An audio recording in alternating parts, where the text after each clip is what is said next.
So Psalm 7 is our text, and we left off yesterday in verse 6. David has been slandered. He's been hurt. A story is circulating about him from a man named Cush that is false. And he has rhetorically said to God, if there's any truth to this, then God, I'll bear the consequences.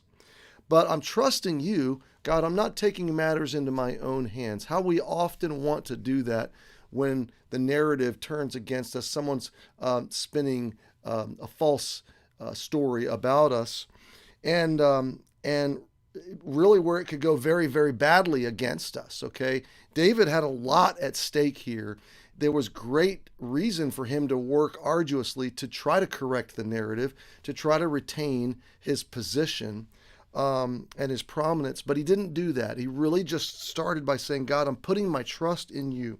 And then we left off in verse 6 yesterday by saying God can be glorified in our injustice.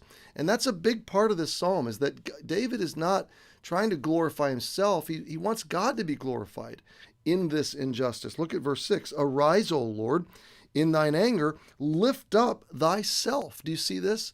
Not only is David saying, rise up to reconcile and make this right, but God, be magnified, be lifted up. There's a sense of that there. Be lifted up through this moment in time in my life. Lift up thyself because of the rage of mine enemies. God, take the rage of those that have come against me, the plotting, the planning, the lying, the deception. Take their mischief and use it for a platform for yourself. That's what David's praying. God, stand up on that and be lifted up and become magnified and prominent because of the trouble they're trying to stir up. Turn the enemy's trap on himself. Okay? And awake, look at the back part of verse 6. And awake for me to the judgment that thou hast commanded. So David knows, there's so much in this one phrase, and I can't take a lot more time, but just think about this. David knows that ultimate and final reckoning is in God's hands, and it is a guaranteed certainty. So he does not feel a sense of perpetual injustice. He is actually rather confident that this is all going to come full circle and God's going to hold everybody to account. So there's that resolute confidence in David. He's not frantic. He's probably discouraged, but he's not doubting God. He knows that judgment is in God's hands and it's out there in front of him. It's in the script somewhere. It's going to happen, okay? He is asking for it to come sooner than later. God, would you awake? Would you bring about this judgment that you've already, this is what I want you to capture, you've already commanded it. God, I know it's a done deal. I know it's going to happen.